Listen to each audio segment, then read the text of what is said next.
As a new podcast, we can't really say we have many traditions here on the Filmographers, other than obsessively watching the films of Steven Soderbergh. But we do plan on sticking around for the long haul. We're already having discussions about who the director will be for season 2. But like all good traditions, they have to start somewhere. And with that in mind, we welcome you to our first ever year in review episode where we discuss our favorite movies of the year and look forward to the movies coming our way in 2025. And we never said that this tradition was going to be an original one. The best traditions are, after all, worldwide. I'm pretty sure movie fanatics were ranking and listing movies before movies even existed. Yeah, undoubtedly. I'm sure there's got to be like a cave etching of Orson Welles somewhere. And that's pictographs of Steven Soderbergh's, year of watching and reading. Oh yeah, which if people don't subscribe, we should probably mention that in as we're talking about cataloging and looking back at the year, through his website, the extension 765 or 765 because it's the extension that they call in the conversation, by the way. But anyway, he sends out an email every year that lists everything he has watched and read, TV, movies, books. And it's fascinating. It's really fascinating. He went hard in I don't know if you saw it, Keir, but he went hard in Star Wars this year. And a writer who I'm Facebook friends with was delighted to find 2 of his books on Soderbergh's list. I mean, that's got to get your attention. Really? No, who? Yeah. I got Scott Von Doviak. Really? Yeah. Man, I was looking for Holiday Holdup. Not on the list. It came out late in the year. You know what? That's what it is. Next year. Next. Anyway, so now that we've kind of set the tone, Keir and I are going to list our favorite movies of 2024, and we're going to talk about a few that we're looking forward to in 2025.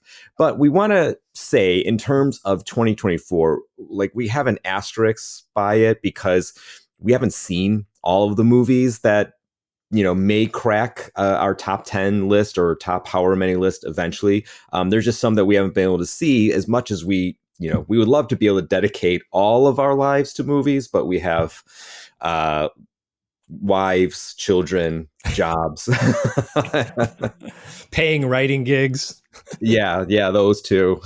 We did watch a ton of movies, just not all new movies. We spent most of 2024 watching and rewatching the Soderbergh canon. We covered 31 of his films, and I know I watched all of them 2 or 3 times. And some of the December releases of new movies had painfully short theatrical outings, like Nickel Boys and September 5th. I know Mike saw a sneak preview of The Brutalist, but at the time of this recording, it hadn't opened in Chicago yet. All of that is to say that we don't claim this to be a definitive best of list. These are just our personal favorite movies from the year of what we saw. So let's talk about 2024 and the year in movies that was. Let's go.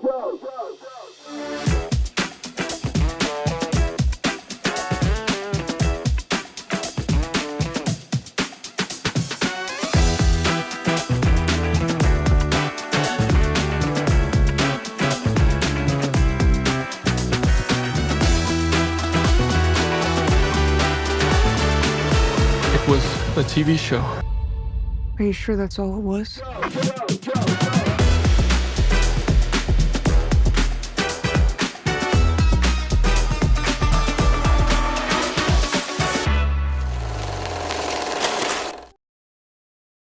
It was a weird year for movies, Keir. It was. And maybe it's unfair to look at it this way, but 2024 does feel like it lives in the long shadow cast by 2023, which was a banner year for movies. Oppenheimer, Barbie, Killers of the Flower Moon, Mission Impossible, Dead Reckoning. Wait, that's the right one, right? I believe so. It was originally called Dead Reckoning, I think Part 1. Part 1. And then now the new one's called The Final Reckoning. So yes, it was Dead Reckoning. Okay. Past Lives, The Holdovers, one I watched again this Christmas, and I think is going to become a new Christmas tradition. Oh, yeah, absolutely. That's so good. It's so good. It's funny. It's like Sideways, I guess aged like a fine wine, another Alexander Payne joint. And it just gets better every time I see it. I love it. I saw it on the big screen when it came out. I'm so glad I did. But yeah, I mean, those are all great titles. God, there's also Anatomy of a Fall, Boy and the Heron, which God, I loved. I love Boy and the Heron, Godzilla Minus One, All of Us Strangers, and just on and on. Oh man, Godzilla Minus One, and then I also got to see Godzilla Minus One minus color in IMAX, which was, or actually wasn't just IMAX. It was was it, what do they call it? Like 4D or whatever, where the seats shake around and jets of air blast you in the face. It was terrific. I've seen that movie multiple times now. That's one I'm going to continue to revisit. Yeah, I think I saw that 3 times in the theater. I didn't see the sensory experience, but I did see the minus color, the minus color, and I think I saw the color version twice. I forget. Because it came back. I think it's when it came back again, I saw it again, which was a great opportunity because there was that lull when it wasn't, coming out streaming or physical for a bit. And I forget why, but yeah. So when it came back out, I saw it again. So that was a threefer for me. Yeah, we could be here all day talking about 2023. Yeah, forget 2024. We're doing. Yeah, let's do a best of 2023. I think we just did. Yeah, it felt like it had one hit after another. Obviously, it was a great year, for Hollywood and for getting people excited about going to the theaters again. One interesting movie after another, and it felt like there were pretty diverse offerings. Big, small, foreign, tentpole films. It had everything. 2024. I wouldn't call it a bad year for movies. It's just a little harder to pin down. I mean, I honestly had to dig through my ticket stubs and my watch histories to compile my list. Yeah, no, I'm glad you mentioned that because I think that's the problem that I have a little bit. There's so many movies that I saw that I was like, yeah, that was good. And especially now, as we've gotten into award season and things are getting nominated, or now Golden Globes has happened and are winning, I'm like, oh yeah, like Dune 2 was this year. Like I just have kind of, some of them are not memorable, at least to me. Like, and I hate to sing out Dune 2 because I did like Dune 2, and they're movies that I did like, but there's so many that I like that were like, okay. And I didn't remember, and I didn't think about a ton. And we've talked about this a bit, how 2023 movies some of which we listed, stuck around in our minds a little bit more. And then, I don't know, the first half of the year felt grim in some ways because it was so much. I don't know if you remember this. It was so much of like the, film, especially the film Twitter chatter. And there was also a lot of articles about this. I remember some in Vulture. I remember some in, I think, Vanity Fair, that was just prognosticating that, once again, that theaters were dead or dying and, they weren't coming back and blah, blah, blah, other than Dune 2, which, I just mentioned, there weren't any in that first quarter, I would say. I guess you can say there weren't any real breakout hits. Once you got to summer, a lot of movies underperformed. Furiosa, the Ghostbusters movies, going back a little bit, actually, we can go back a little. That was a big disappointment, I think. But yeah, then Furiosa underperformed, The Fall Guy, If. There are just these big budget movies that just, and some of which we liked. Spoiler, some end up on my best of list, but they just, timing or marketing or failing to connect with audiences, whatever it was, there was this window that like they just weren't connecting with audiences. And I don't know, the spaces in between, in my opinion, it just wasn't filled. The spaces in between the big stuff wasn't filled with interesting stuff, like small, interesting stuff.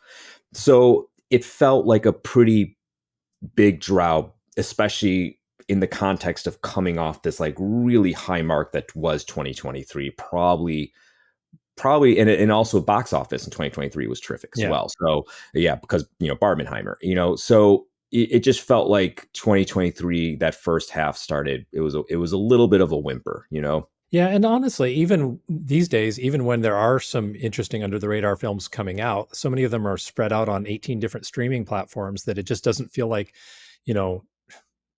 your friends don't subscribe to that platform, or you don't, or there's just not that kind of communal conversation as when they're appearing in theaters and sticking around in theaters. So sometimes I wonder whether it's true that there aren't as many of these kind of interesting offbeat movies, or if there's less conversation about them and they're harder to find. Yeah, like that water cooler culture. It becomes harder when we're not all watching not only the same thing, but we're not even watching the same, however you want to call it, vehicle to get the thing. Like once upon a time, it was what was in theaters, and you go to theaters and whatever. And now it's like you said, that's a great point. We're not all subscribing to the same streaming platform, so we're not even have access to the same stuff. Yeah, absolutely. Yeah. And Nikki Glaser had a couple of funny jokes about that at the Golden Globes. For those of you who haven't seen her opening monologue, I think she said she'd seen more actual peacocks than she has shows on Peacock. Now, in the second half of 2024, the box office did roar back with some big hits. Inside Out 2, Moana 2, sensing a theme, but also Nosferatu, Twisters, and we have gotten a lot of strong awards contenders. They were just all crammed together at the end of the year.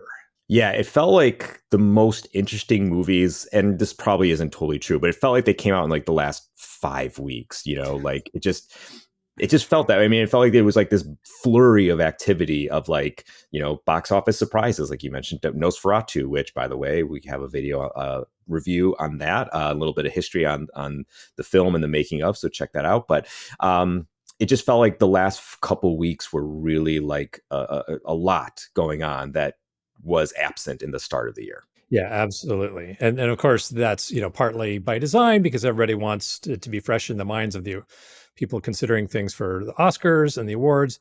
I think they'd do us all a favor if they'd spread them out a little bit more, so we actually had time to watch all of them. Yeah, no, absolutely. Yeah. I mean, it would, I think they run into this thing that they fear movies are going to be forgotten, if you release it and that. But I feel like you also stand the risk of maybe getting more eyeballs on the movie, and we'll talk, you mentioned like Nickel Boys, for example, like that movie, like from what I hear, is really good. But I feel like it's now, for whatever reason, I don't know what who its distributor is or what their strategy is. It might be a full-on award season rollout, though I haven't seen any indication of that. But they feel like they're getting a little bit buried now because Brutalist is coming, and you still have the Anora buzz and whatever else. It feels like that movie's getting forgotten. And maybe if they did release it in March, like maybe that would have been more of a thing. Yeah, absolutely. You run the risk of being forgotten one way and the risk of being buried another way. I think if you make a good enough movie, people are going to remember it and they're going to engage with it. But on the other hand, you can't change Hollywood's thinking overnight. We know that. So I don't expect that they're going to change it anytime soon. No. Don't clear your March just yet.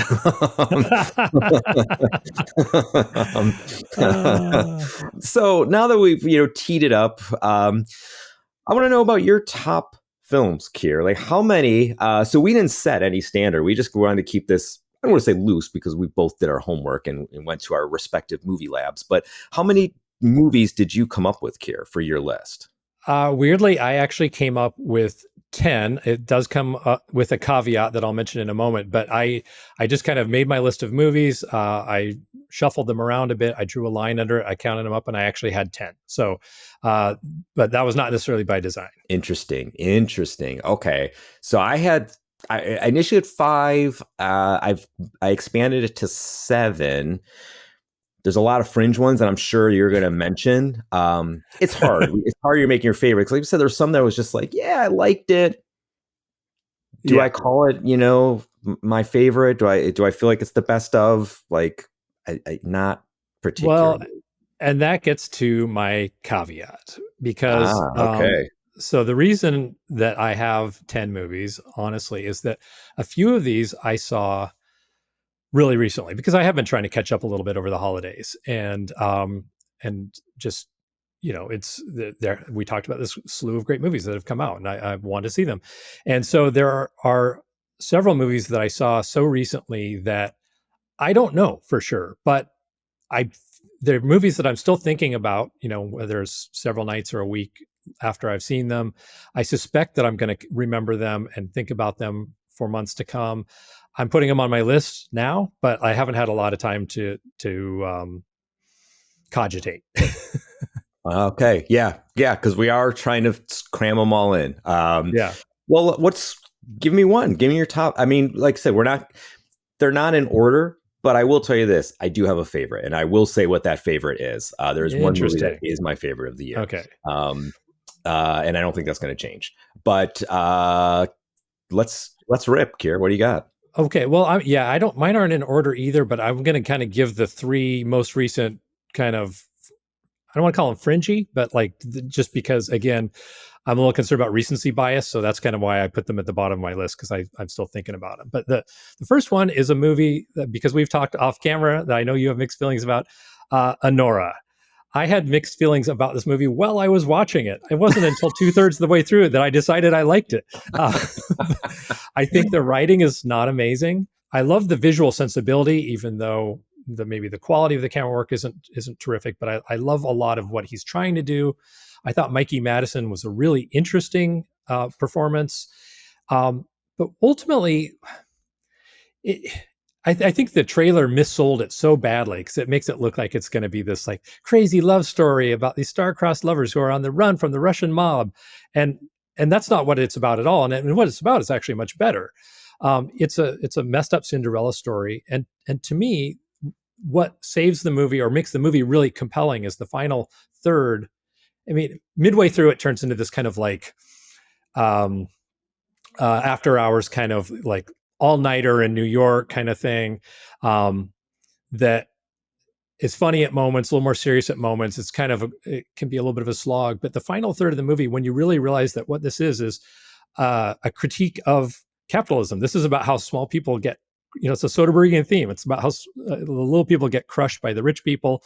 And I thought that it was a slow burn that they landed nicely. I really liked the supporting role of Igor and his kind of, I thought he almost stole the movie.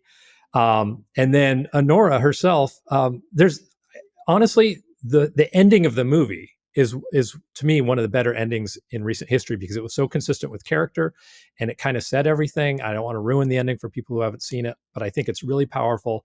And it left me with this profound sense of defeat, which is what I think a movie about, wealth inequality should ultimately do.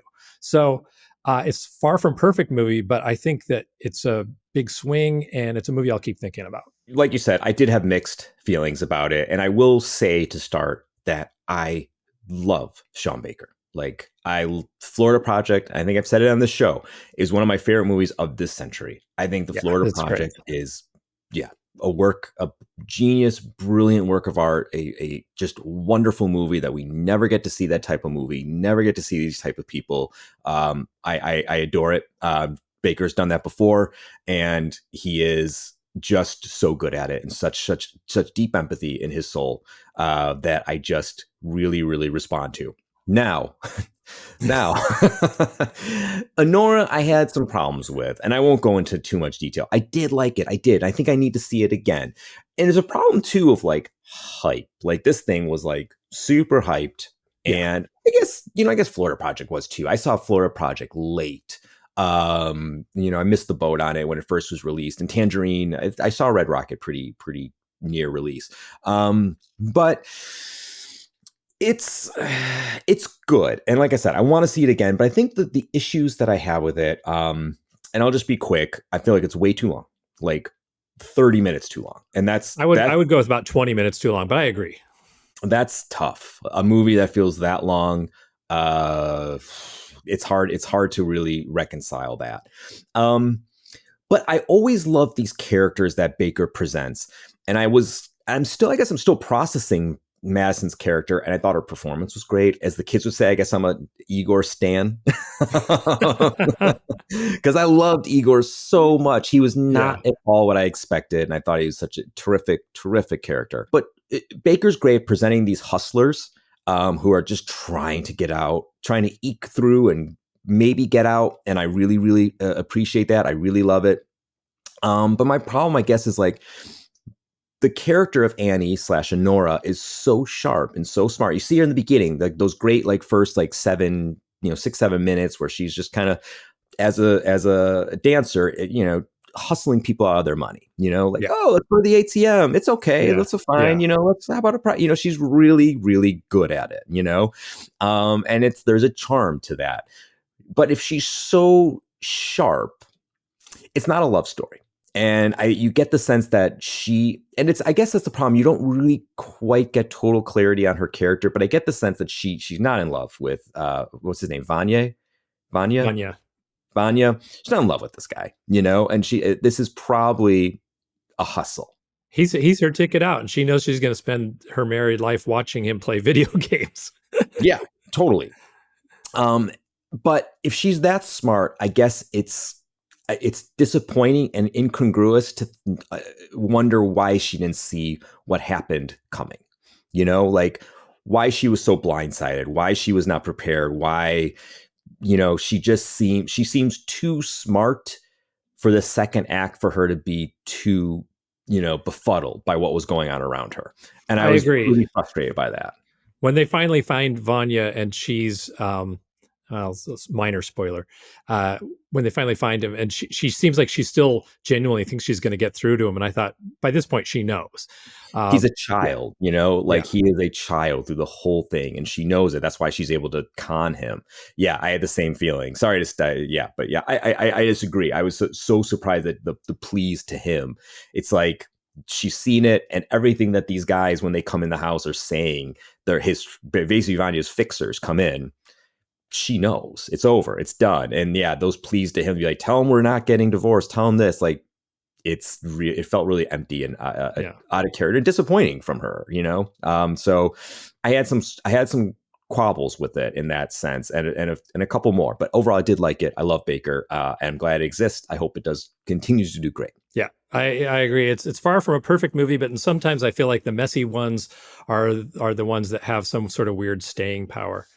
My next one that was kind of on the bubble was one that I, again, saw very recently, Emilia Pérez. I thought, to me, like, if you're going to make a gonzo musical about kind of a crime subject, that's the movie to make, not Joker Folie à Deux. If you're going to be really brave and ambitious, this is the movie to make, not Megalopolis. I found it to be, I thought the performances were fascinating. It was a really interesting musical. I'm not a huge musical guy. I'm not like anti-musical either. It was a really unusually presented as a musical. And I just, I don't know, bravo to the ambition. It's a movie that it's murky and messy, just like this its subject. I mean, you've got, a musical about a Mexican drug czar who's an absolute murderous psychopath, but transitions to change genders and live her best life, and then try to atone for all the people she's killed. But like, can that person really be absolved? I mean, we come to root for her. There's just a lot of, I don't know. There's a lot of ideas in it, and again, like, I'm still thinking about it. So I've got to put that on as something that I think is going to stay with me. Interesting. Yeah. I've got nothing to add because I haven't seen it. So I know it's a feisty one in terms of what the people talking about it. There is what's it called? Not dialogue. There is when people are talking online. Shit, I'm showing my age here. Chatter, online chatter. No, but anyway, people are talking about that movie because I know it just won the Golden Globe too, and I know people are. Look, when you're getting into the arenas they're stepping in and exploring, you're gonna have people talking, and like I said, but I can't say more than that because I haven't seen the movie. To bring Soderbergh into it, it's an interesting companion piece to Traffic. Oh, there you go. All right, double feature. Okay, I feel like I'm kind of dominating this here, but I'm almost done with my kind of three on the bubble. And the other one is one I'm really still processing because I just saw it last night. I saw The TV Glow, which is so interesting. And like Anora, it was a while before I decided I liked it because it's so slow. It feels almost affectedly slow. The way it's shot reminds me of like it looks like a storyboarded by Daniel Clowes. It's very, it feels very like kind of art comic booky in a lot of ways. And in some ways it feels like a movie that just wouldn't be normally my kind of thing. It's kind of got the trappings of a horror film, and delves into some kind of weird mythologies, but ultimately it's less of a horror film than a film about aging and regret and lost youth and um and how much of our lives we waste watching TV. Honestly, it was a really compelling, interesting film that again, I wouldn't say is a perfect film, but I was really pleased to see yet another kind of film that I wanted to cogitate over, I wanted to talk about with friends, I wanted to maybe see again. Interesting. Yeah, that's one again. Thanks for showing me up, Keir. I haven't seen. You could just say, "Didn't like it, not for me," and then no one would know. No, I'll be honest. I didn't see it. I also the director. Oh gosh, we're all going to the World's Fair. I didn't see that one either. I need to see these. I haven't been watching too much horror lately, but I know the director made that same movie. I know our friend Daniel Krause really liked both. So these are movies that I do want to see. They are on my radar. So it's just a matter of time and getting to them in the queue. But by the way, the word I was looking for was discourse. Discourse was the word. Nailed it. Pretty. No, sorry, discourse. You were looking for discourse. So okay, well, interesting. Speaking of horror films, it's just funny to me like how many horror films ended up on my list this year, because I mean, I grew up like when I was in high school, the number one thing I wanted to be in life was a horror filmmaker. And I spent a ton of time watching horror films. I mean, 3 at a time. You know, my cousin and I would go to the video store, rent 3 horror films, and like watch them. That was an evening for us. But over the last couple of decades, I've really kind of drifted away. I still love horror, but I can't say I'm like up on it. I don't see all the cool horror films in any given year. But I thought this was a good year for horror. I mean, a mixed year, but like in overall, but some pretty good horror films. There was some really good, strong horror movies this year. Yeah, I agree. I don't know why. I just haven't. I guess I go in waves. I didn't know that about you, though. I knew you wanted to be I know you want to be a filmmaker. I didn't know a horror filmmaker. I wanted to be Sam Raimi. I knew it. That's what I wanted to be. I wanted to be some sort of genetic spawn of Sam Raimi and the Coen brothers, I think is what I really wanted. I mean, probably like Evil Dead and Raising Arizona were the 2 biggest influences on me. Well, I mean, hey, they have that connection because they work together. They all worked on Evil Dead. Yeah, so absolutely. There you go. So why don't you give us the next one, since I kind of kicked off with my 3, and now we're even. Now we've got 7 left, and let's hear for yours. If my credibility wasn't smeared enough by having admitted, having not watched 2 movies that admittedly should have watched this year, it just, like I said, the Soderbergh stuff is taking up a lot of time. But a little bit. This is a movie that I am going to guess is not on your list. I don't think it's on anybody's list. I personally loved it. I remember when it came out, everyone loved it. And I feel like everyone's now forgotten or maybe wasn't at that echelon for them. But one of my favorite movies of the year was Kingdom of the Planet of the Apes. I absolutely... sorry, I had to go check to see. Yeah, Kingdom of the Planet of Apes. I'm like, wait, because there's so many of the Planet of Apes. I was like, shit, is that what it's called? Right. Kingdom of the Planet of Apes was the one that came out this year. I thought it was great. Like, look, I really, really like the Planet of the Apes movies. I especially like the trilogy that this is coming off of. Rise, Dawn, War.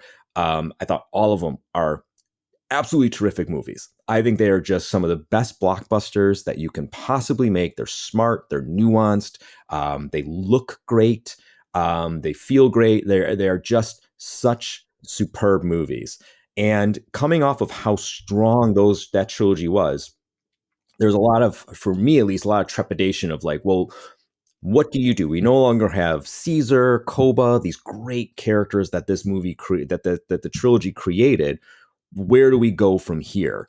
And I was really nervous about that. But I feel like this movie with Wes Ball introduced a new generation of awesome ape characters. Noah, the lead, ostensibly who's going to be the lead moving forward.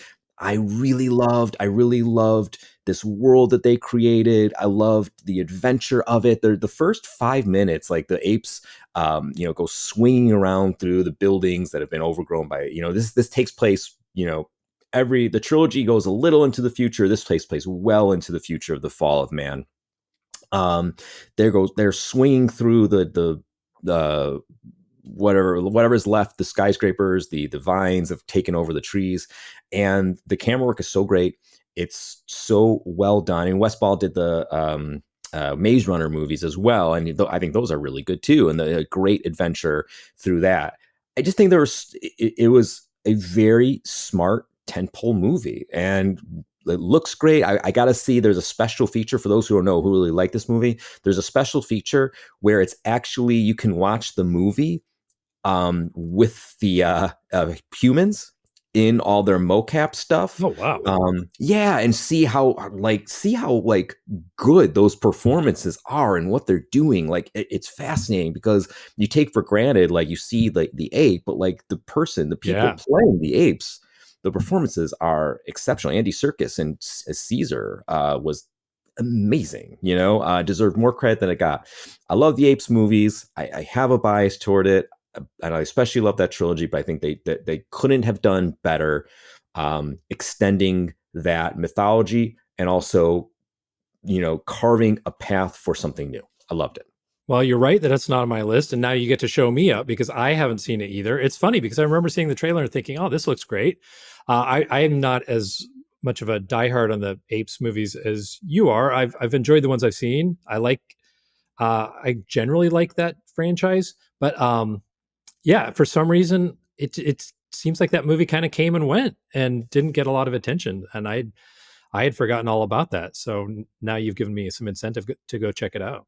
Yeah, it's definitely worth it. It's a good, you might not love it as much as I did, but it's still just a good, tentpole adventure action movie with good characters. Like, it's just done really well, and we don't always get that anymore. Yeah, fantastic. Well, my next movie is the opposite of the Planet of the Apes. Conclave is a film that I just enjoyed so much. Ray Fiennes, Isabella Rossellini, some other very strong actors. It was just a refreshingly grown up, old fashioned movie. It felt like one of those movies that maybe kind of slipped out in the 80s that wasn't a big tentpole film. Like, I don't know, like in the world of an Amadeus or something, where it's not that amazing, but it's a grown up film for grown up enjoyment. Really good dialogue, really good mature actors. I feel like actually this year and recent years we've actually seen more opportunities for mature actors. We talked about in our season on Soderbergh, we talked about Let Them All Talk, which is like, what a pleasure seeing people with a lot of experience at the top of their game do what they do.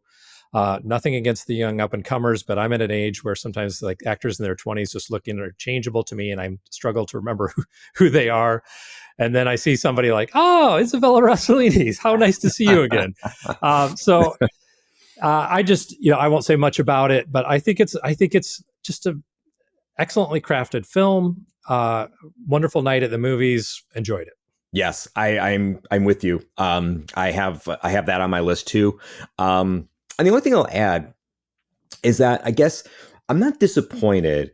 I guess I am a little disappointed because, like, I saw some people that I trust talking online about it, and the way they're talking, like, "Oh, I want to, watch all these, great actors," and they're right about that. I watch these great performers, be like, catty priests, And I watched. I'm like, "What the fuck? That's not at all what this Real movie priests is." of Beverly Hills.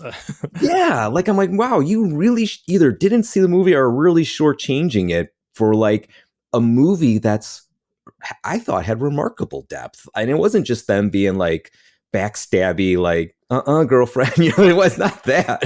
Oh, no, you don't, Cardinal. Yeah, exactly. Like, it's not. And I saw it multiple times, and I was like, after I saw it, I looked back, I'm like, what are they talking about? But like, there's a scene that really, really got to me, that like Stanley Tucci, where he comes up, he's done, wrong by Ray Fiennes' character. We don't have to get into exactly what, but he goes up and he apologizes. And he also says, like, isn't it just so ridiculous to be this old and really not know who you are? And I was like, oh boy, whoa. Like, it's such an honest thing to say. And you can't have that delivered any better than Stanley Tucci can. And it's the whole movie, it's such a common thing that like you're going to have a movie that's getting into religion and faith that's going to be about doubt. But I've never seen them take it so in an angle where it's like, it's not about doubt with faith. It is, but it's also about doubt of just yourself, of like, how well do you know yourself? How well do you know what you're capable of and what you want? And why do you do the things that you do? Like, is it for this reason or is it for that reason? And you're not really clear even about your own motivations. And I thought it was such a rich movie. Remarkably well made. I forget the director's name. He also did All Quiet on the Western Front, the remake from, I believe, 2 years ago, which was also terrific. I can't wait to see what this person does next. Well crafted. It looked great. It was just a terrific movie. Like you said, great performances. I love seeing that cast together. Lithgow as well. Yeah, I was really, really, really pleased with Conclave. You said it far, far better than I did, but yes, it's a movie about, the caddy thing is hilarious to me because it is really not, I mean, they're human.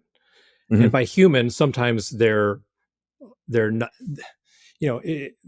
behind the collars. I mean, right. It's like, behind closed doors, of course, they behave as humans to one another, which means everything: vanity, doubt, failure of personality, greed, venality, and all that stuff. But it didn't feel to me like it leaned into it in any kind of prurient way. It was just a rich drama. Yeah, no, I totally agree.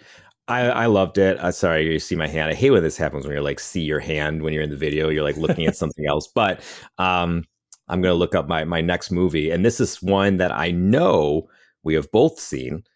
Because we did a episode on this, and this is another one. Man, I'm just on a self-smear campaign because it's also something nobody has on there, but I don't care. It's my show. I'll say what I want. Our show, sorry. Dear, bad news. You're fired. Damn it. Good night, everyone.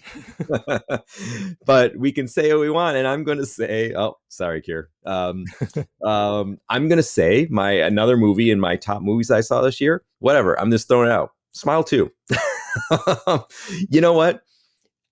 Everything we said, you watched the episode. I'm just going to echo it.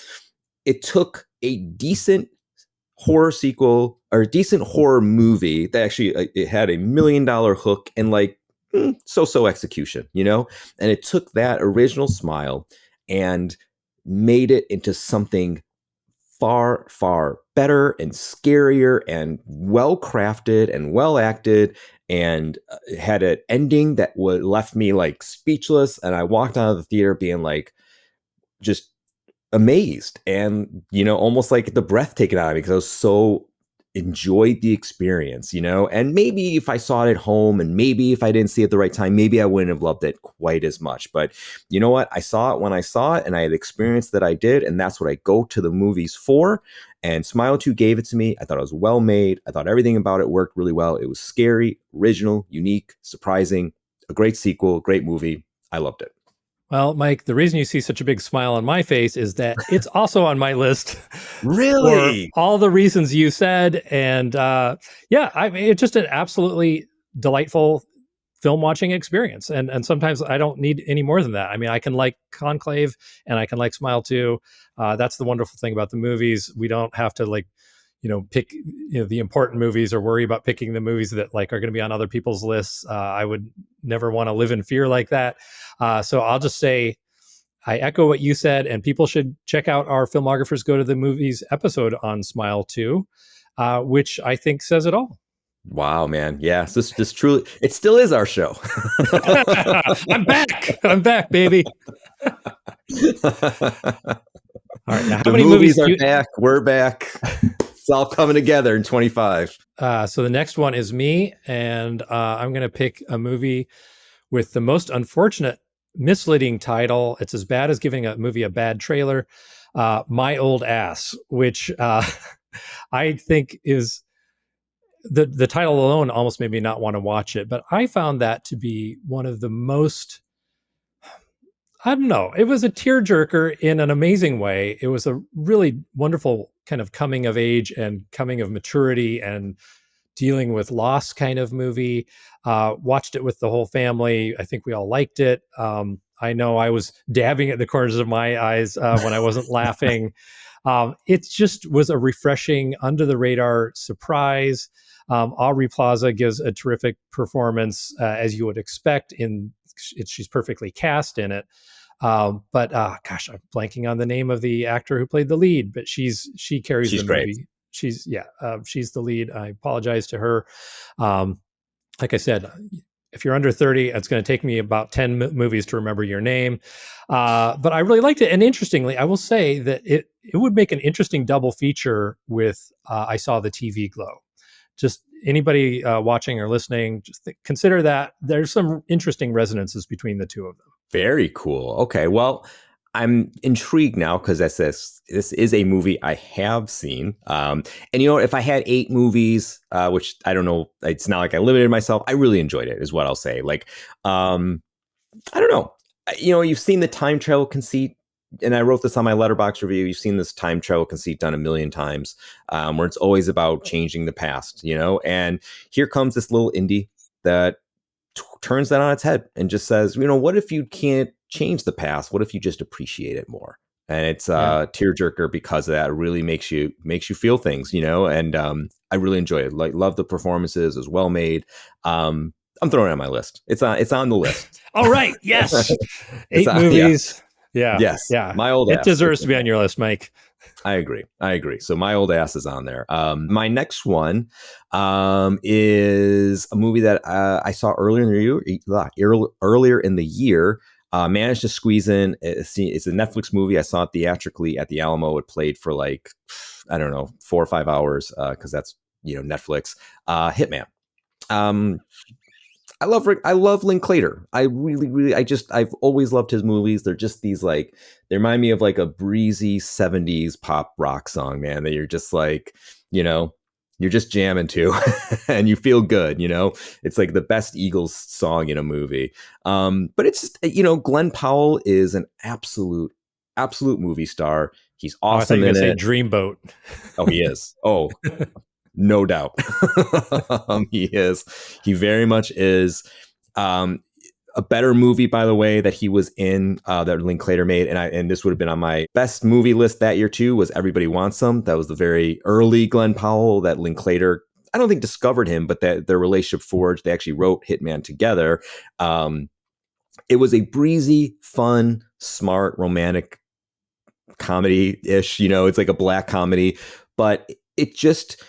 Linklater's never going to be a director that is doing a ton of camera stuff.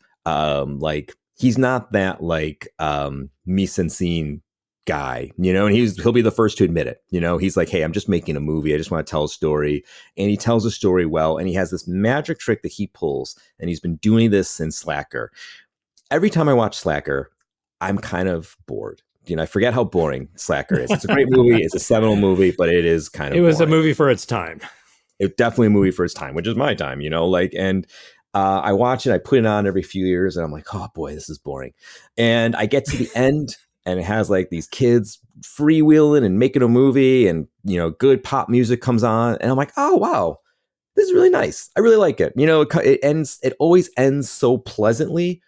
And that's the thing that I feel like Linklater has mastered, of the good ending that carries you through no matter what you feel about the rest of the movie. And Hitman, the whole movie I enjoy, but then the ending was so pleasant. I loved it. It's just a good story. Like I said, is he doing things behind the camera as interesting as other directors? He's sort of like Soderbergh. He's just shooting. He's just making the movie, and I appreciate that. He has that similar workman-like approach where he is just knowing the marks and hitting the marks. And I don't think there's anything less valuable about that or anything wrong with that.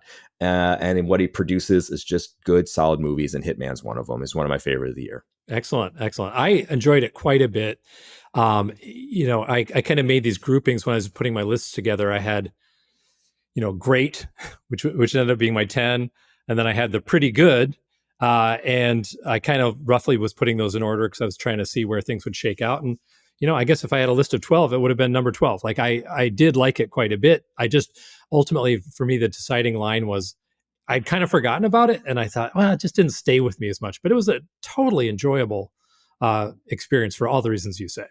And I'm a Linklater fan as well. Yeah, I am too. And I hope he finds a way someday to make that, which I thought was Boyhood. I think Boyhood not winning Best Picture is the crime of the century. Boyhood is tremendous. So good. I like Birdman, but I'm sorry. No. no way. But I hope he still has that movie in him. That's like that movie that like is going to be the award winning, the prestige, whatever you want to call it. I mean, look, he doesn't need it necessarily. I would like to see it.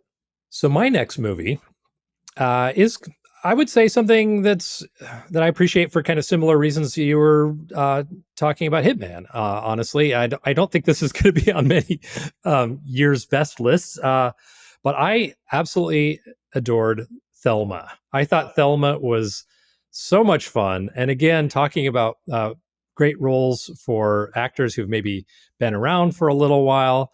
The June's Squibb, who plays the role of Thelma, but of course we had the great Richard Roundtree as her friend.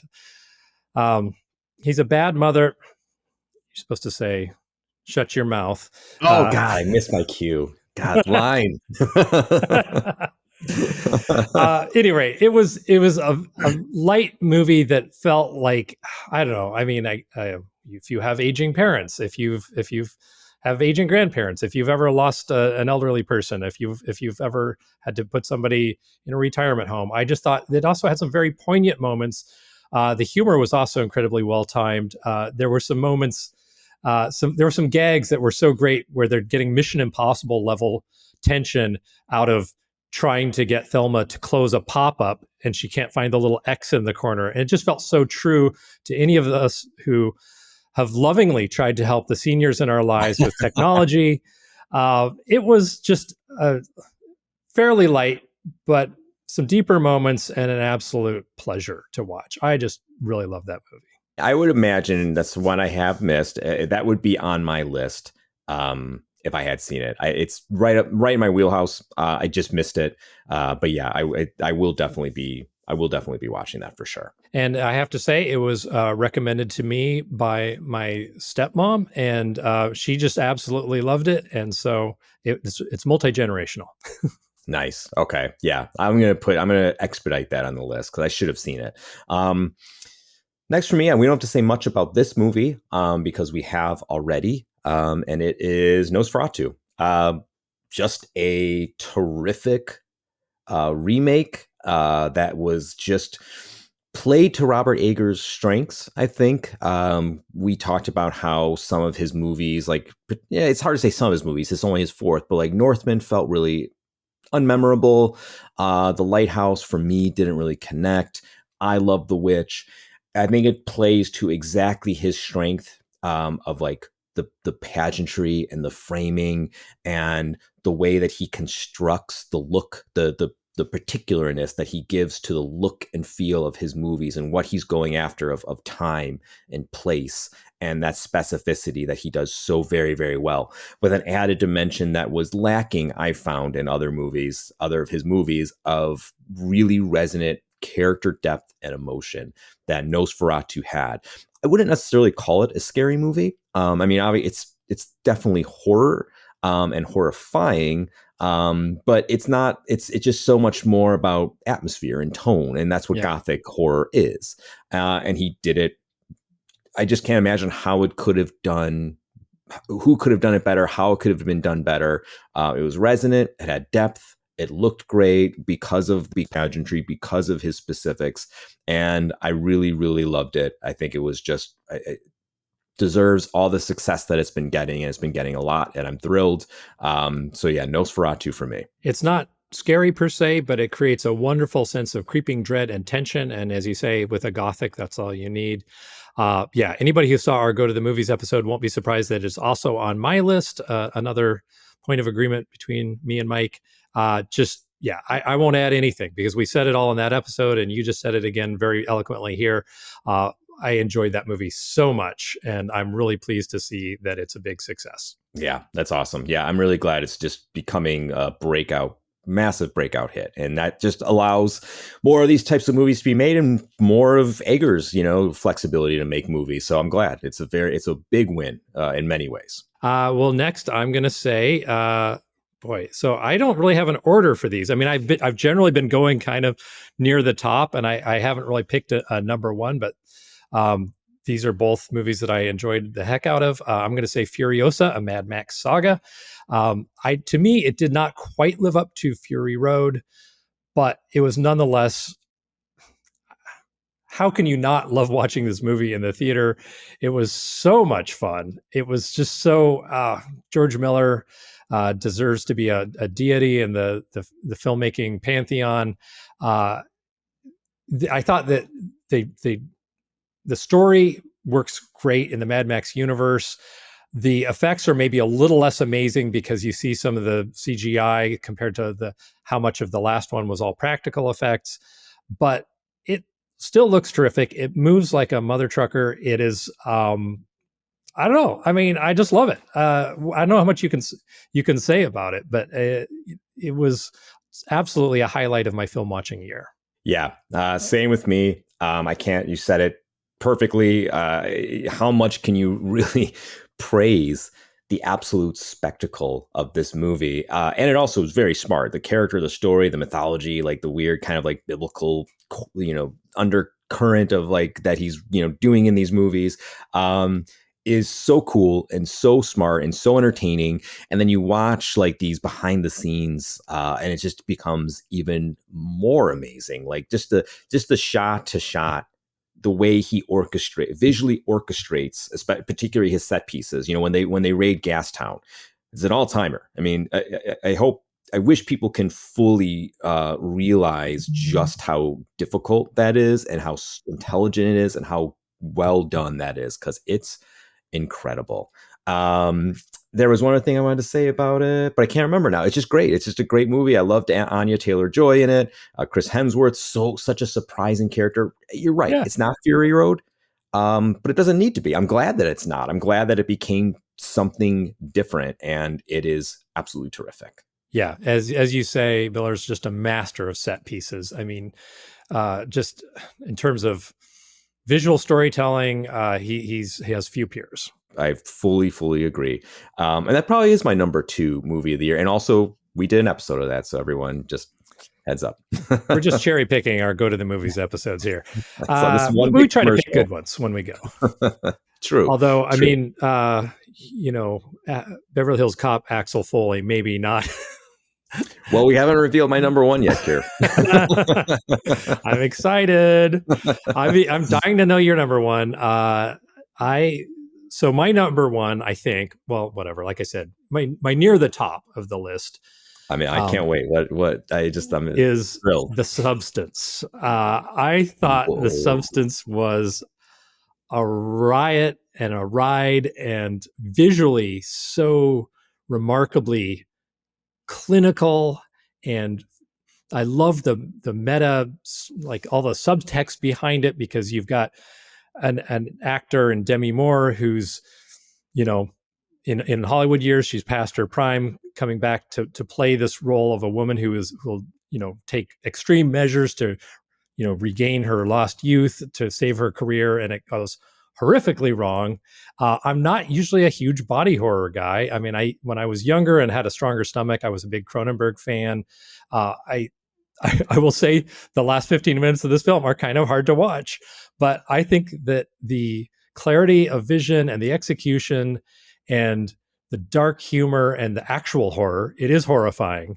It all comes together in just one of the most memorable, certainly one of the most unforgettable films of the year for me. Wow. I mean, you've endorsed it to me before, and like you, but even probably more extreme, I really struggle with body horror. That's the only reason I haven't seen it. I know Demi Moore just won Best Actress for it, and I'm thrilled. I think she's just great in general, and I'm glad to see her making this comeback.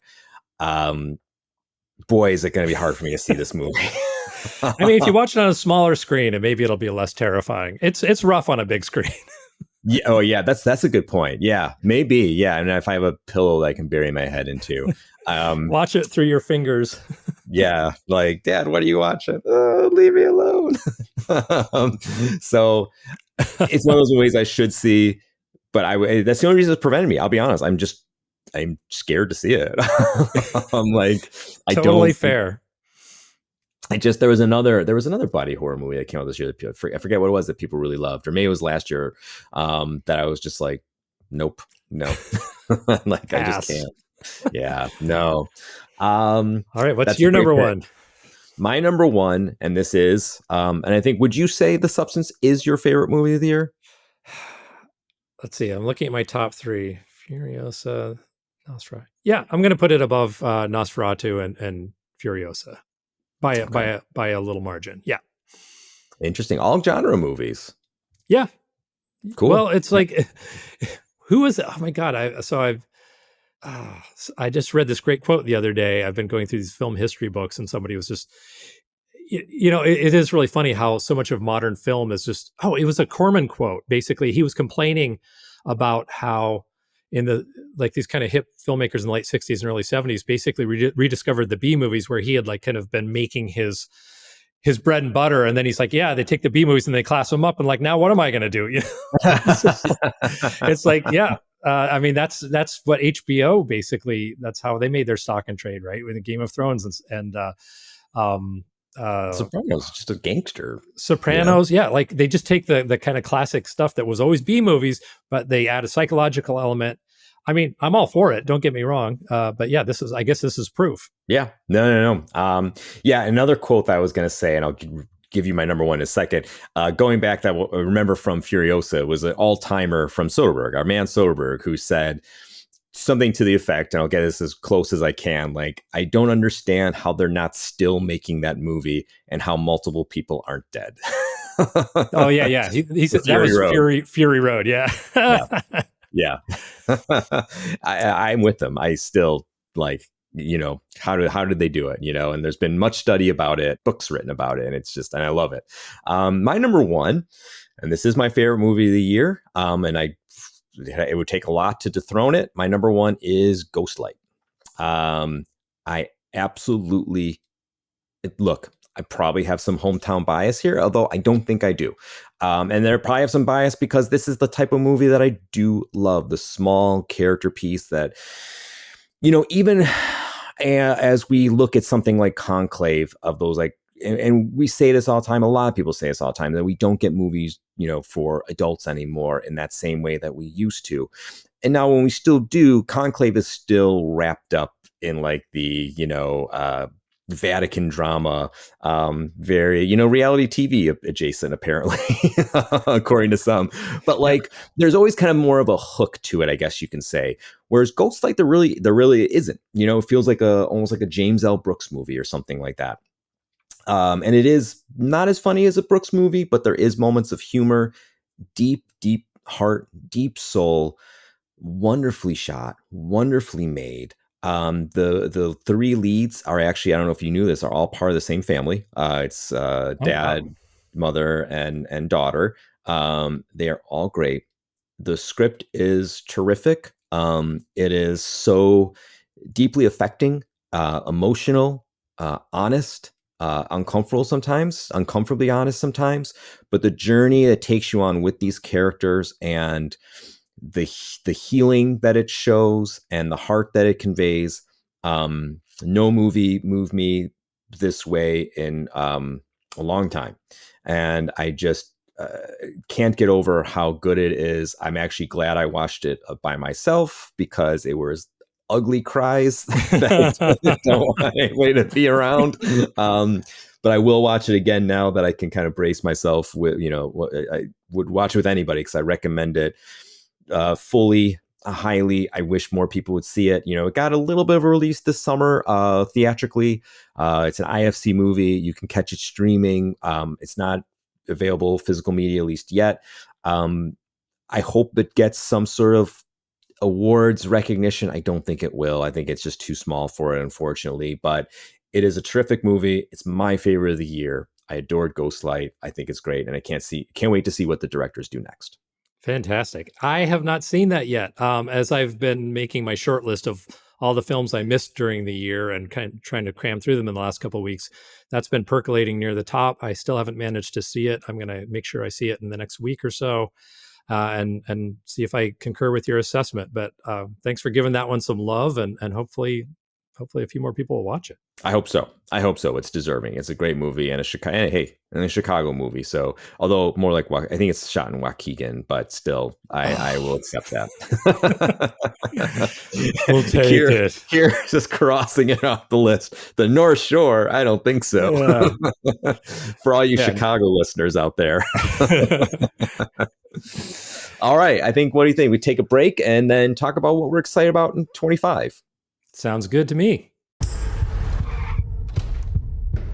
You said a man wants to see me. Alley out back. He ain't coming in.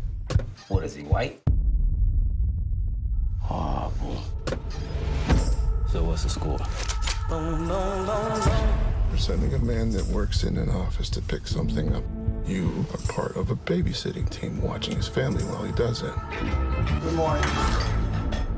Everything is normal, except... What do you want? Is that something you'd say? Normal Monday? I'm gonna shoot you right now. Can I go home now? Wait at the house after. What do you mean after? Right off of your What is going on? Come on, big guy. Yeah, what are we doing? We're following instructions. Are you helping me or are you not helping me? No. Thank you. Set up, man. God called me, offering me $10,000 to turn you in. 15 for the white guy. Think you're the only one that can make a move? I can make a move, too. Have the keys. I like to listen to the radio. I'm gonna shoot you right now. Organized crime like the mob. Well, I guess that's a $64,000 question, isn't it? Knock you off of your feet. It's been a long day. I'll put this over you so I can relax. Thank you. You having a good time? Bang, bang, bang. Knock you off of your feet. So, how'd it go? Take you home with me. We had a little slip up at work. I don't think that's the end of that. Bang, bang, bang, bang. You chickened out. Oh. I'm gonna shoot you right now. The problem is you're not smart enough to know how not smart you are, which makes you unpredictable, which makes you untrustworthy. Why are you doing this, man? Because I'm going to get what's mine.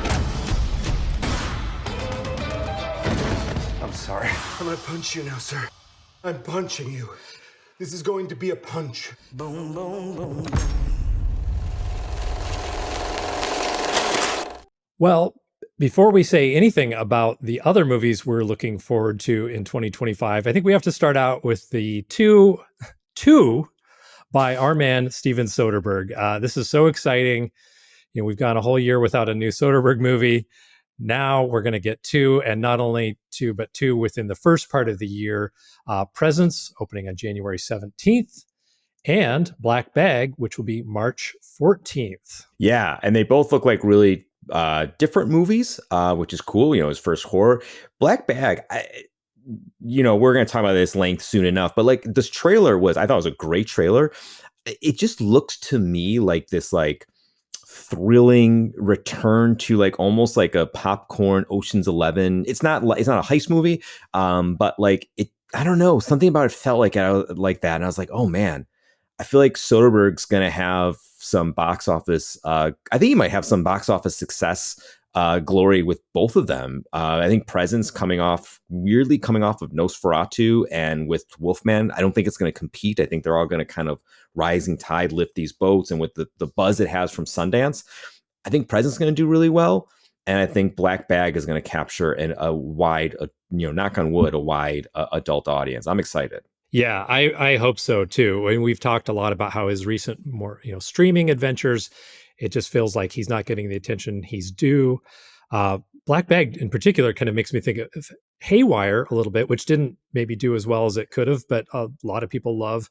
I definitely feel like there's buzz and excitement about Presence, and in our conversation with the star of Presence, one of the stars, he was saying it's not so much a horror film as a ghost story, but regardless, I think the success of Nosferatu might show that there's an appetite for another supernatural, scary, spooky, atmospheric, tension-laden film, and hopefully Presence will benefit from that. Yeah, I agree. I agree. I hope so. We haven't seen it yet, but when we do, we will be surely talking about it a lot. Oh yes, yeah. I think this is going to be a go to the movies episode, and then a regular episode when we get to the filmography of it. We'll cover it. Don't worry about it. Yeah. So other movies coming up. So I didn't see a lot in January. In February, the trailer for The Monkey looks absolutely terrific, but then I realized it's directed by Osgood Perkins, and I really did not care for Longlegs very much. So my expectations are modulated. Yeah, I'm not a big Oz Perkins fan. I'm sorry. I didn't like The Black Coat's Daughter. I don't like horror that's so indirect. That's just it's almost like a new school of horror. And I haven't seen Longlegs, and for the reasons I'm just not wild. You don't need to. Yeah, so that's not one I'm really excited for. I will, unlike the best of that we did of the 2024, where I ended with the best, I'm going to start with the best that I'm excited for. Well, there's two that are neck and neck, but I'm going to start with one that I'm just dying for, and it's Avatar 3, man. Like, Yes. People want to say like it doesn't have a cultural imprint. It's like, dude, these movies make like billions of dollars. When people doubted Way of Water and like it's not going to be as big, I was like, you guys are crazy. This thing is going to. Cameron doesn't miss. Let's just all come to terms with this. James Cameron doesn't miss. And if he says he's got 11 more Avatar stories to tell, that man has 11 more Avatar stories to tell. They're all going to look great. The second Avatar blew me out of the water. I don't know how many times I saw it in the theater. I saw it in 3D. I saw it in regular D. I saw it in like nothing looks like it. Nothing looks as good as this movie. It's pristine. I think people want to, kind of give it a bad marking because of the story. I think the story is really good. I like the characters. I thought it was great. I thought that was great. I think Avatar 3, I loved Avatar. I thought 2 was even better. And I fully expect 3 to be better than 2. I am also looking forward to it a ton. I know I've argued with friends about it who say that a great looking film isn't reason enough to enjoy a film, but it's a visual medium. To me, it's like the same way I enjoy a roller coaster or a thrill ride or whatever. I think his stories are strong enough. The dialogue in the second Avatar movie I thought was terrible, but it didn't ruin it for me because, as you say, I'm just looking at this amazing visual creation, and I'm happy to sit on my ass for 3 hours and eat popcorn and swim around in that world a little bit. So I'm also looking forward to that quite a bit. Yeah, we can see it together. I will see it multiple times. So. One of the films coming out earlier in the year that I'm super excited about is Mickey 17 by Bong Joon-ho, the guy who did Parasite. It looks very interesting. It looks kind of like The Thing meets Edge of Tomorrow meets I don't know what. It's got sounds like reincarnation and clones and some humor and I haven't even seen a trailer for it, but just the description of it and to me Parasite was just a perfection. It was such a good movie. I anything he does I'm going to turn up to see, so I'm looking forward to that one. Yeah, I am too. There's two things that make me a little bit nervous. One shouldn't, but in concert with the second, it does. One was that like it got delayed a lot. The studio was like seemingly very afraid of this movie, and they're releasing it in not a great theatrical window. Like I think it went from like a big release to like, oh boy, we're putting this out in February or whatever, which is spells they don't have confidence in it. And usually, like from this filmmaker, I can see I was like, yeah, studio heads don't get it. I'm sure it's great. Then I saw the trailer. And the trailer is not good. I was like, oh man, it made me feel like the studio heads might be right. I'm a little nervous about this movie. It just Come on, looks. Mike, be on the side of the director. Be on the side of the director. Let's I'm going to reserve see judgment. it. I'll see it, and I have an open mind. But those two things combined, I'm a little nervous with this one. Well, I'm going to cross my fingers and yeah, I love it until I am proven wrong. Yes. Yeah. No. Same. I'm in for it. And I think my next one is, I think, in the beginning of the year. I believe all mine are pretty backloaded, to be honest. But the new movie from, and I'm gonna try to say his name right, Derek Cianfrance. Cianfrance.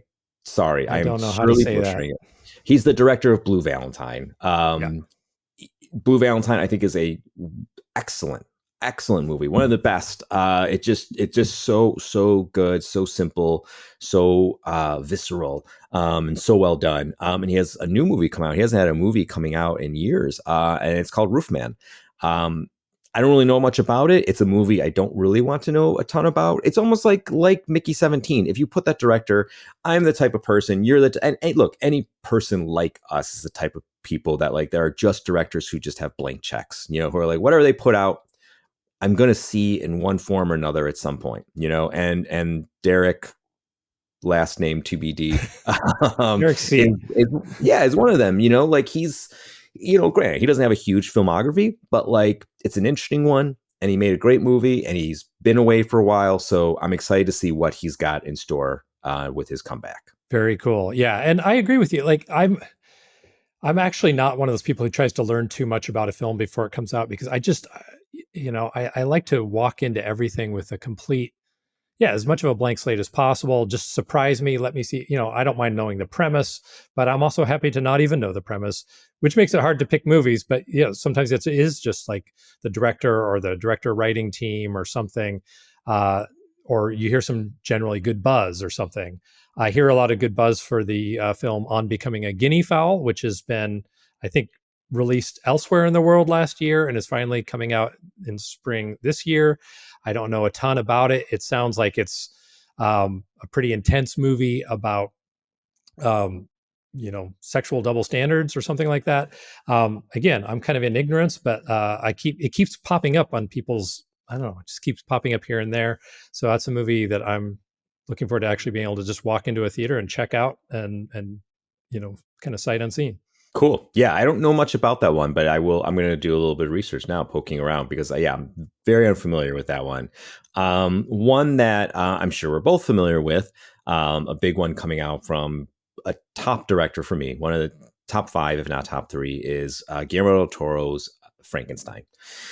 Now, I guess I have a little bit of concern, when directors make their passion project, there's sometimes you're just too close to something, and he's kind of been making a Frankenstein movie for a long time. And a lot of his movies play with the very simple idea that the monster is the man and the man is the monster. Shape of Water, Pinocchio. There's so many movies where he's done that, maybe not Pinocchio, but there's so many movies where he's done that exact Frankensteinian conceit. Now, that's complex because the book is more than that, and the book is different, and I'm certain he's going to be picking up the stuff from the book, maybe similarly to the way Kenneth Branagh attempted in his version of Frankenstein, which I don't think is as bad as people say. It's not great, but it's interesting at the very least. He was trying to do something that wasn't committed to film yet, because we've got, we created a new Frankenstein almost with the Boris Karloff version, which is one of my favorite movies of all time. And it's almost like a new mythology has been created that's like further, every time, every Frankenstein, it's like a copy of a copy of a copy, gets further away from the original. So I'd imagine that Del Toro is going back to the Shelley text and going to be doing some very interesting things. It's going to look surely beautiful and superb and gothic, and Crimson Peak, I think, is one of the most beautiful movies ever, and one of my favorites as well. So I'm very excited. This is a movie I can't wait for. I always have a little bit of mixed feelings about Del Toro, in that, every one of his movies looks phenomenal. I don't always connect with the characters and story as much as I would like, but he has some absolute hits. Nightmare Alley is one I think we both really like quite a bit. Yeah. I think that's a terrific film.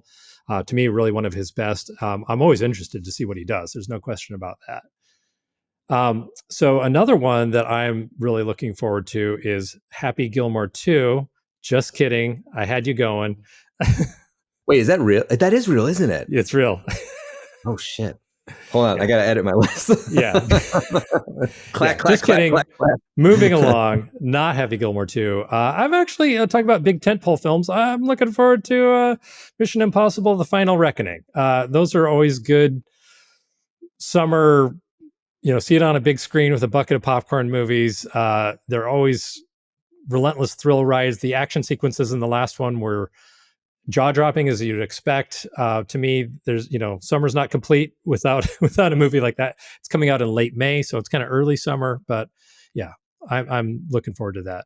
Watching Tom Cruise run. Yes, no, those are some of my favorite movies. I love the Mission Impossible series. I thought that Dead Reckoning was incredible. We can do a podcast just on the Mission Impossible series because I think that those movies rule. I think that they're so weirdly diverse until Macquarie takes over, or is actually when Brad Bird kind of rebooted it after 3 in a way, and then Macquarie takes over. They're just such awesome movies, and they keep getting better. And yeah, I cannot wait for this. Please don't let this. I know it's called The Final Reckoning. They're being very dicey about whether it's the last movie or not, but please don't let this be as long as Tom Cruise can, wheel him along. I don't care, but somebody running and wheeling him, whatever it takes. Don't let this be the final movie. There's just so much that you can still do. It's hard to imagine it really is, but sometimes we just have to say goodbye, Mike. We'll see. No. Yeah, that was on my list too. That was my number 2 is Avatar and Mission Impossible. Nice. I'm gonna go with another one with our dreamboat, our shared dreamboat, Glenn Powell teaming up with Edgar Wright. This is end of the year as well. This is November. The remake of The Running Man, which although I hear is not a remake of the movie. It's closer to the Stephen King / Richard Bachman, novel. I've never read it, so I don't know how they differ. But I'm really excited. I like Edgar Wright a lot. I think Glenn Powell, like I said, is I think he is potentially the next Tom Cruise. I would love to see him. I think they're saying at one point this year or last year that he was going to be handed the reins to the Mission Impossible franchise. And Glenn Powell said something charming, like my mom wouldn't let me do it because too dangerous, Yeah, dreamboat, dude. Nice. But yeah, I think it's going to be a pretty cool movie. And I'm very interested to see what they're going to do and how Glenn Powell evolves his career. The original Running Man is a camp classic, but they can't help but improve on it. It's not a good movie. It's enjoyable. No, but I mean, hey, it's got my guy. It's got Schwarzenegger in it, who he had to split. I love it. Are you looking forward to 28 Years Later at all? The new Danny Boyle? Are you a zombie film guy? Yeah, sort of. It's on the radar. I wouldn't say that it's a movie I can conceivably see coming out and me being excited. This happens often where I'm excited for a movie, then it comes out, I'm like, and I don't see it. Then I'll catch it streaming at some point. Yeah, I mean, I'm excited enough. I didn't love 28, whatever it was, weeks later. Days, weeks, 28 days later, years. then weeks and years. Yeah, I didn't love the second one. But I'm interested. I like Danny Boyle, and I think Alex Garland came back to write it. I have mixed feelings about Garland. Yeah, it's on the radar, I would say. How about you? Yeah, similar. I'm definitely intrigued. I like Danny Boyle a lot. I do like zombie movies. It's hard to do anything new, but the first one certainly felt like it did something new with the zombie genre. So, yeah, I'm in. All right. So was that on your list? Is that one of them? That was on my list. I only have one more. There's only one more movie I'm going to see this year. That's it. I have. Then you're going to stop. I have 2 more. Okay, why don't you go? We probably have the share. I'm sure we have one. The one that I have is surely on your list. I'll say, yeah, and I'll save that one because the first one, I don't even know if this is a real movie, but in Rolling Stone, they reported that Trey Parker, Matt Stone, and Kendrick Lamar were doing a musical together that was going to come out on July 4th. That sounds like a prank, but if it's real, I'm really curious to see that. I would imagine it's both real and a prank, actually, knowing. That makes sense. That makes sense. I mean, I think Trey Parker and Matt Stone have proven they can write a musical from their very first student film, Cannibal the Musical, which is a guilty pleasure. To South Park. I mean, that's a pretty funny musical. So I would definitely I would see that in theaters. Book of Mormon. Book of Mormon. I mean, that's one of they got to do a movie of that at some point. Yeah, I mean, that's them, right? I'm not. Yeah. And that, I mean, the songs in that are fantastic, top to bottom, excellent songs. Yeah, no, those guys. Yeah, I love those guys. I don't watch a ton of South Park anymore. I actually think baseball is pretty funny, so it's got its moments. Yeah, no, if that is real, then yes, that is on my list. I didn't. If it's real, if it's real, I report. You decide. All right. So the last movie that I'm going to see this year, that we're both going to see, and I actually got to look it up because we just found the title. Again, if it's real, but The Battle of Bacton Cross, which no is not a Star Wars prequel, or maybe it is, but it's the new Paul Thomas Anderson movie. Who I would love to see make a Star Wars movie. I don't think this is. Not much is known about it. Starring Leonardo DiCaprio, that's fascinating in and of itself. I think Leonardo DiCaprio is just crossing off bucket list directors at this point. And he has to work with Soderbergh. Oh, he does. That's right. Okay. Yeah. All right. Yeah. So he hasn't caught them all. He hasn't got all the Pokemon, but he's close. But yeah, I mean, what else can you say? It's Paul Thomas Anderson.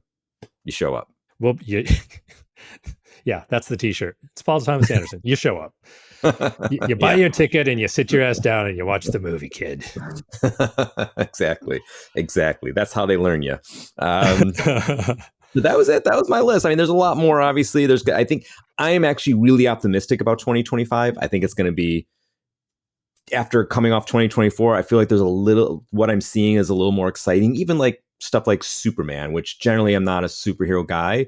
I like Gunn. I want to see somebody in my lifetime make another good Superman movie. Maybe, maybe. I'm intrigued. Yeah. So I'm not a superhero guy either. So if I see it, I see it. If I don't, I'm not going to lose sleep. There's going to be plenty to watch. No, absolutely. Yeah. But it feels like a good year. I think we're going to have a good year, Keir. I think so too. Right here on the Filmographers, as well as in the theaters across the land. Don't forget to buy your tickets and get out and see movies in the theaters, so they don't become dusty museums. I've seen so many movies this year with tiny crowds, and it's always better when the theater is packed, right? So this is our plea to you, the listener, you, the watcher. Go out and see a couple more movies in the theaters than you normally do. I know it feels like, we're supporting AMC and and movie studios or whatever, but it's a communal experience when you go watch in the theater. Don't go to AMC if you don't want. Go to Music Box, go to an Alamo, go to your local rep theater. Go to Doc Films, go to the Siskel, go somewhere and sit with people and watch a movie and have that experience with them. Yes. Wow. Couldn't say it better. Well said. Yes, please do. It's a magical experience that, it's some of the best memories of my life is being in, believe it or not, is being in a movie theater with crowds and watching movies that, stick with me forever. I don't remember any movie I watched. Yeah, that's not true. I do remember some movies I watch on streaming, but the memory is not as strong as the movies I've seen in the theater. 100%. Well, thank you everybody for joining us for our look back at the movies of 2024 and listening to our defenses of our favorites. Whether you listened to this episode or watched it on YouTube, just again, thank you for your support for the Filmographers podcast, whether you've listened to one episode or all of them, and you know who you are. Be sure to stay in touch. Comment, send us an email. Let us know what your favorite movies of the year were. We would love to know what you think. You can put them in the comments on YouTube, or just send us an email at thefilmographerspodcast@gmail.com. And please do not forget to leave us a rating or review on your platform of choice. Yes, those reviews, like seeing movies in the theater, are very important. So please do that. And join us, speaking of the theaters, join us next time in just a few days, where we're going to go to the movies and see a new movie. And it's, Keir, it is a big one. It's a big one, man. Oh, it's a big one, a huge one. We are going to go see, at long last, for all the Soderberghs that we've been watching. Although we did see The Limey in the theater together. We did see that for our we not went the and premiere, unfortunately. Not the premiere. No, we just missed it. But we did an event. So we did see a Soderbergh movie on the big screen together, and we're going to see one again as Presence. I feel like we've been waiting for this and talking about this forever. Presence is coming out, and we're going to see it, and we're going to have a, Filmographers Go to the Movies episode on it. Man, I am so excited. I cannot wait to see this movie. I can't wait to talk about it with you. It'll be interesting to see if we have different opinions, the same opinion. Tune in and find out. And as always, huge thanks to our awesome, amazing, patient producer, Kevin Lau, Gompson, who composed and played our theme music, and Cosmo Graff, who made our logo.